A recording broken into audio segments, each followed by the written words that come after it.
जी धन्यवाद आपका भावना हमारे साथ जुड़ने के लिए. With that, let's take in some breaking news coming in from Tamil Nadu.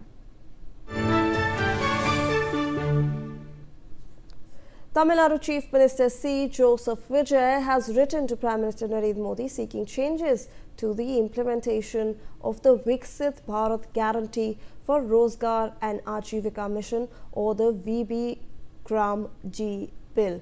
Now, in his letter, the Chief Minister has stated that the new fund-sharing pattern and operational provisions could place an additional financial burden of over rupees 5,000 crore on the state and impact the effective implementation of the scheme. He has sought greater flexibility for states in funding, implementation, convergence of housing schemes and local decision-making. Joining us live on the broadcast is my colleague Belly Thomas with more details on this front. Belly, now we have the Chief Minister of Tamil Nadu, C. Joseph Vijay, actually write a letter to the centre regarding implementation of the central scheme. He stated that this puts an additional burden on the state's funds, and hence he is seeking greater flexibility in this. So take us through the details as to what he wants changed over here.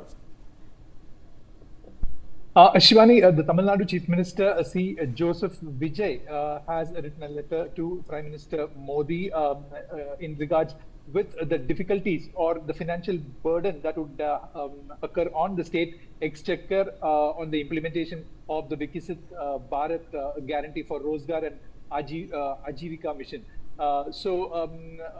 This scheme, which is scheduled to begin from July 1st onwards, according to Vijay's letter, the scheme imposes an additional financial burden of over rupees 5,000 crore under the new sharing pattern and restrictive operational implications on the state government. Certain provisions of VB-GRAMG Act 2025 require critical modifications and relaxations, is what he has mentioned, and without which the seamless and effective execution of the scheme on the ground would suffer significantly and will affect the rural population, which is dependent on the rural employment program. So on the fund sharing pattern, the current guidelines mandate a 60-40 ratio between the union and the state across wage, material and administrative compositions. As Manregas operated under a different structure for 2 decades, this abrupt shift places an unsustainable strain on the state exchequer, which may reduce available wage employment on the state exchequer and crowd out the other essential welfare schemes, is what he has mentioned. So he is therefore requesting that 100% funding to be maintained for the wage and the administrative components, with the material component shared on a 75-25 ratio basis between the union government and the state government of Tamil Nadu. So the proposed centralized methodology for classifying village panchayats and distribution within the state normative allocations introduces micromanagement. A uniform formulaic national approach fails to account for regional socio-economic diversity and risks lopsided grassroots allocations. So the state government should therefore be permitted to formulate its own customized methodology for intrastate distribution based on localized ground level needs, is what Chief Minister has addressed. So this is the kind of gist of this letter that he has put forth to the Prime Minister, saying that in the material components there needs to be some modifications done with the ratio of 75 to 75-25, that is between the union government and the state government respectively. Shivan.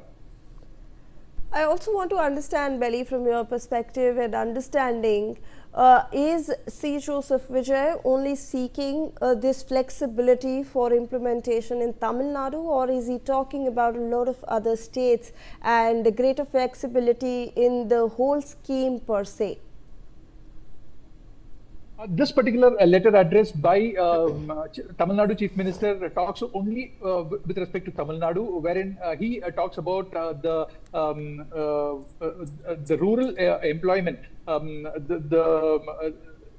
the actual background of how this scheme, when it was happening under Mandrega, was helping a lot of people who are employed indirectly under the government through the scheme. So the state stands to lose at this rate is what he is mentioning. Only with respect to Tamil Nadu, that if the modifications can be done with the material component, that is 75 to 25%, it could be implemented in an easier way, in a flexible way, is what he has mentioned, with only respect to Tamil Nadu. The other two components, that is the wage component and the administrative component, can remain as such, is what he's meant. So he is kind of delineating all the issues which come in the way of this material component when particular scheme is implemented in Tamil Nadu, keeping in mind the rural population that stood gained during the previous scheme, and they will be affected, is what he's kind of portraying in this letter, Shivan. All right, Belly, I'll request you to please stay on with us as we track some other cases, and we have some breaking news coming in from Bengaluru. A shocking case of alleged child abuse has